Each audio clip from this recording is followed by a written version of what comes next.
Halo semuanya, perkenalkan nama saya Rachel dari kelas RPL 11 Permata Harapan. Nah, di video ini saya akan menjawab soal latihan bab 2 dari buku Basis Data di halaman 95. Nah, pada soal pertama bagian A, berikut yang bukan termasuk kelompok bahasa pemrograman SQL adalah. Nah, jawabannya itu B. Ada di halaman 94 yang bagian rangkuman. Nomor 3, bahasa pemrograman SQL dikelompokkan menjadi 4 bagian yaitu DDL, DML, DCL, dan TCL. Sedangkan yang data transfer language itu tidak termasuk. Nah, yang nomor 2, ketika membuat identifier, terdapat sejumlah persyaratan yang harus dipatuhi. Salah satu syarat ketika memberi nama identifier di basis data adalah, nah ini itu ada di halaman 58 sampai 59.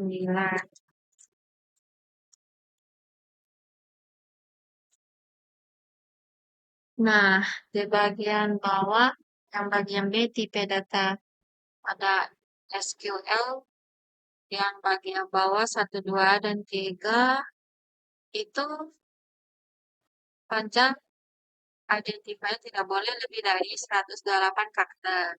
Identifier harus dimulai dengan huruf yang tidak boleh dimulai dengan angka atau karakter lain, misalnya tabel underscore siswa, bukan underscore tabel siswa atau 9 tabel atau 9 siswa.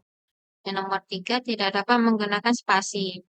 Misalnya nama depan, nama underscore depan atau nama depan, bukan nama spasi depan.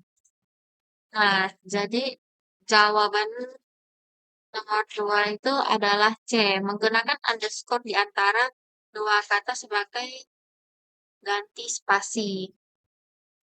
Nah, kemudian yang nomor 3, tipe data yang paling sesuai untuk menyimpan nomor induk kependudukan atau NIK adalah itu berada pada halaman 59.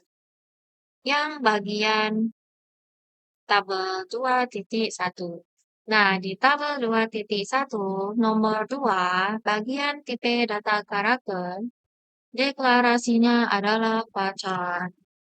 Nah, varchar. Kenapa varchar bukan char? Karena varchar itu terdiri bisa banyak karakternya. Sedangkan karakter atau char itu misalnya cuma A atau B atau C gitu. Nah, nomor 4, statement not null digunakan untuk mengatur constraint perintah yang dihasilkan, yaitu ini berada di halaman 62.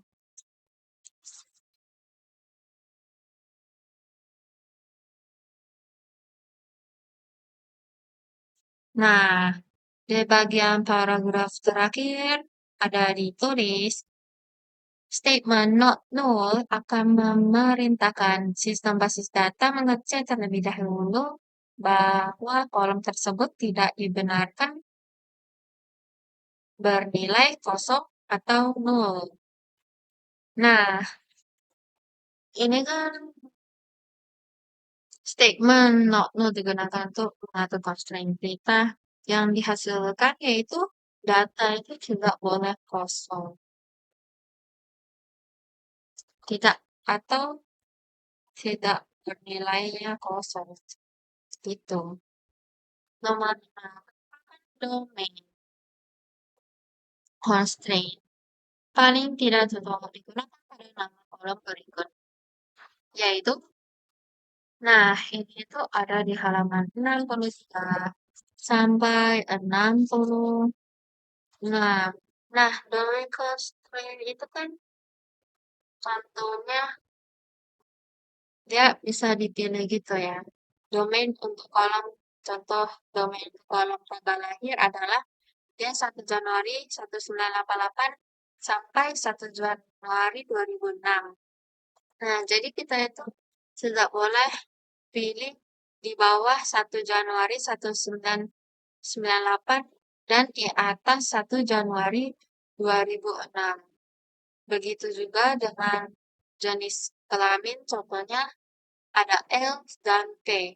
Kita hanya bisa pilih L atau P, laki-laki atau perempuan. Nah, jadi kode pos itu kan bisa dipilih. Gaji pegawai juga bisa dipilih. Nah, tanggal lahir itu kan ada tadi udah tanggal lahir bisa dipilih, jenis kelamin juga bisa dipilih.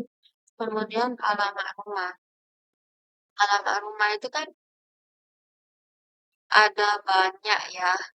Nah, karena karena alamat rumah itu berbeda-beda, jadi jawabannya itu adalah E. Karena yaitu tidak bisa dipilih gitu. Oke, kita lanjut nomor 6, yaitu terdapat beberapa perintah yang digunakan untuk melakukan pengaturan pada tabel database. Salah satu perintah untuk mengubah tabel adalah, nah ini tuh ada di halaman 79. Di halaman 79.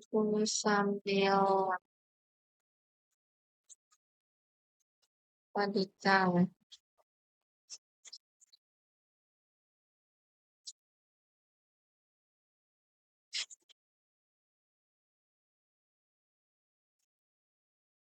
Tadi itu.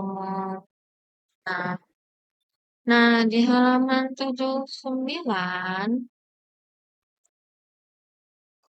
ada ditulis salah satu perintah untuk mengubah tabel adalah B.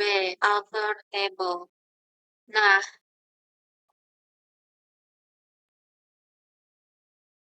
ini ada ditulis bahwa perubahan tabel dapat dilakukan menggunakan statement alter table. Itu di bagian C, mengubah tabel gitu.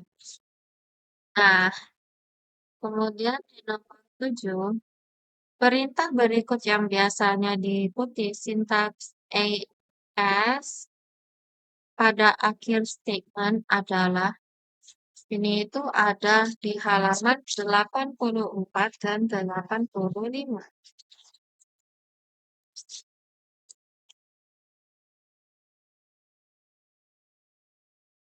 Nah, di halaman 8485 ini kan ada ya review.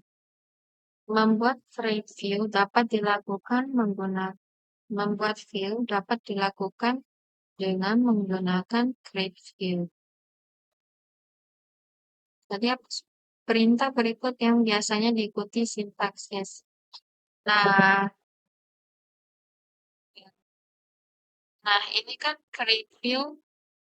Contohnya di halaman 85 ya create view nama, terus misalnya nama view-nya itu tahun mobil, kemudian di akhirnya ada AS gitu. Jadi jawabannya create view. Nah, nomor 8, perintah yang bukan termasuk DCL adalah, ini ada di 89 dan halaman 91. 89, dan 91. Ini jawabannya adalah revolve.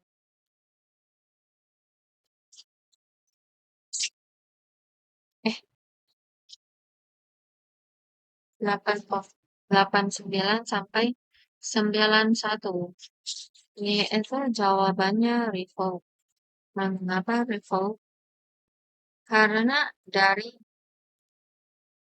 8 halaman 89 sampai 91 itu tidak ada perintah revolve sama sekali. Di trend, kemudian commit, kemudian with trend option. Begitu ya. Nah, kemudian nomor 9 tipe data privilege yang tidak umum diberikan kepada pengguna untuk sebuah tabel adalah ini tuh ada di halaman 89.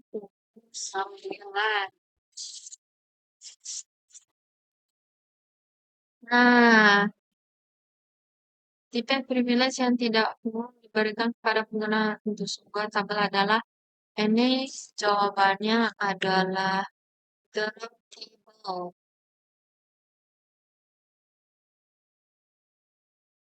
Ya, ini itu 89. Ya, di 89 drop table.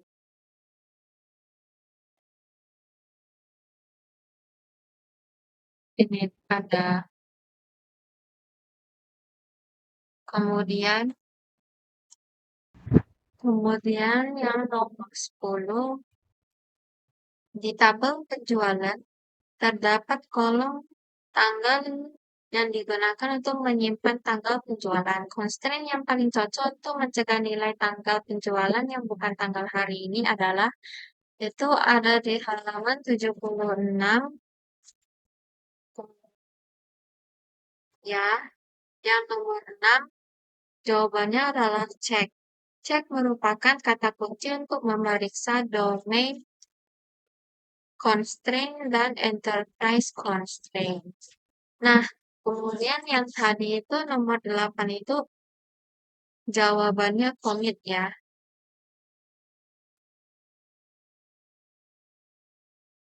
Nah, yang masih halaman 89 sampai 91. Karena dari halaman tersebut tidak ada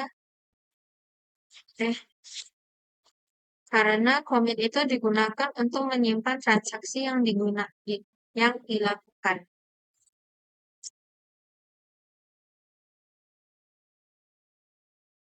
Nah, kemudian yang bagian B, yang nomor 1, jelaskan perbedaan dari masing-masing kelompok SQL, DDL, DML, DCL, dan TCL.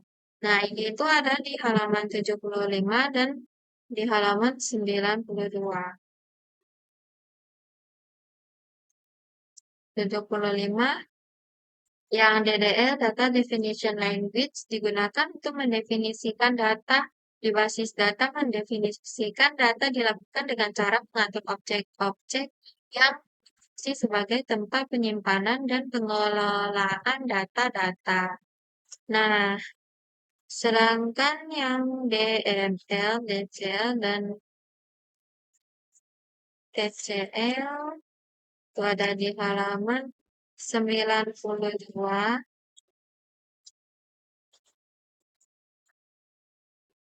Nah, TCL itu digunakan untuk mengontrol transaksi di basis data. Ya, itu TCL.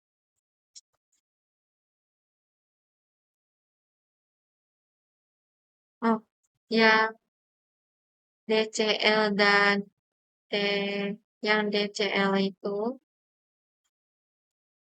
ada di halaman 80 8.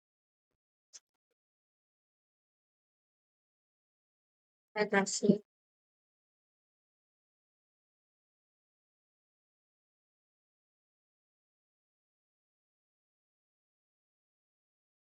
Sebentar. Nah, ternyata yang nomor 1 itu ada di halaman 21, 20 dan 21. Nah, DDL itu bahasa SQL yang digunakan untuk mendefinisikan objek dan data dalam basis data.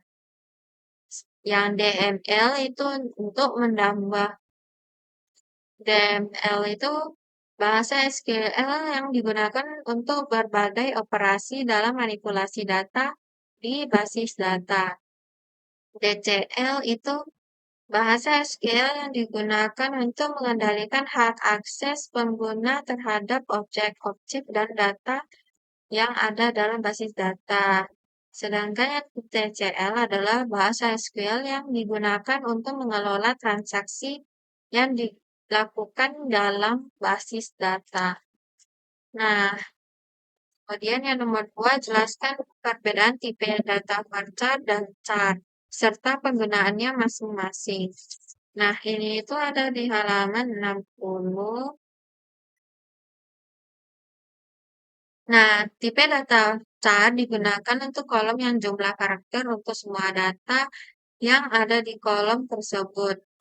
Sama dan jumlah karakternya sudah tertentu seperti nomor induk siswa, NIS, nomor induk kependudukan, NIK, kode pos, jenis kelamin, dan sebagainya.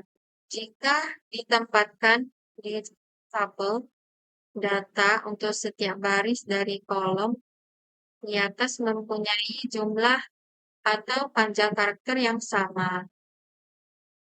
Nah, sedangkan yang varchar sesuai dengan namanya, variabel atau variabel karakter digunakan untuk kolom yang jumlah karakter datanya tidak tertentu, seperti nama, alamat, kota, dan sebagainya.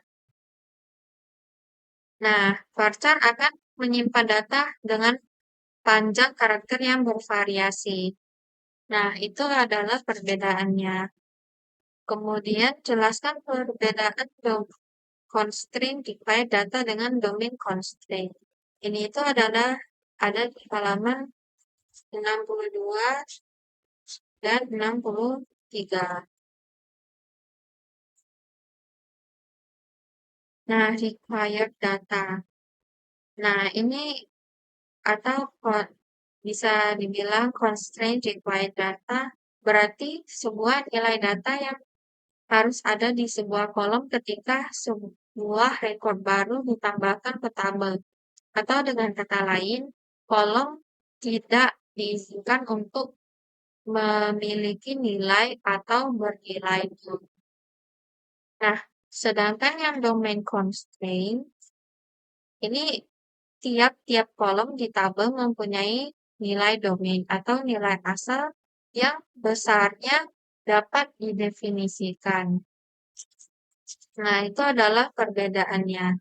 Kemudian yang nomor 4, jelaskan perbedaan dan persamaan constraint, primary key, dan unique key. Ini ada di halaman 76 lagi. Nah, primary key itu ada di nomor 7. Primary key untuk menentukan kolom atau gabungan kolom yang digunakan sebagai primary key.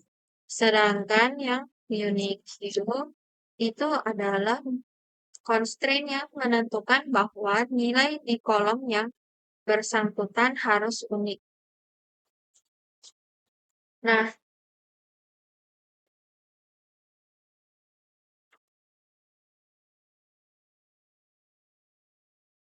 itu adalah perbedaannya.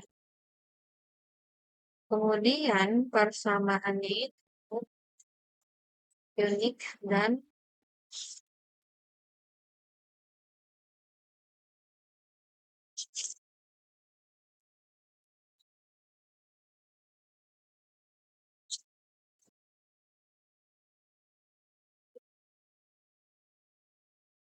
Oh, persamaannya itu mereka memiliki variabel yang tidak boleh sama.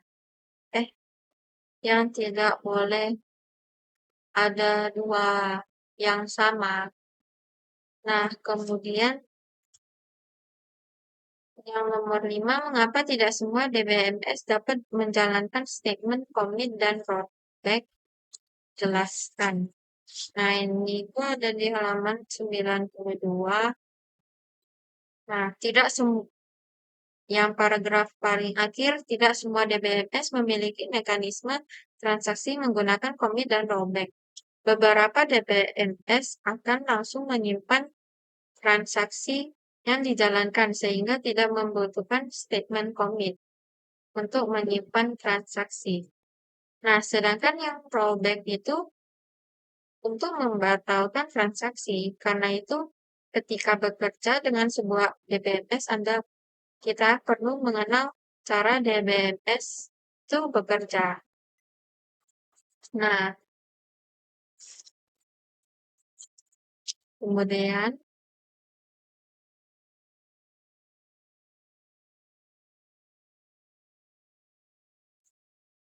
oke, sampai wadidaw. Oke, nah sampai sini saja video yang bisa saya sampaikan dari apa ya jawaban saya dari buku basis data. Terima kasih semuanya.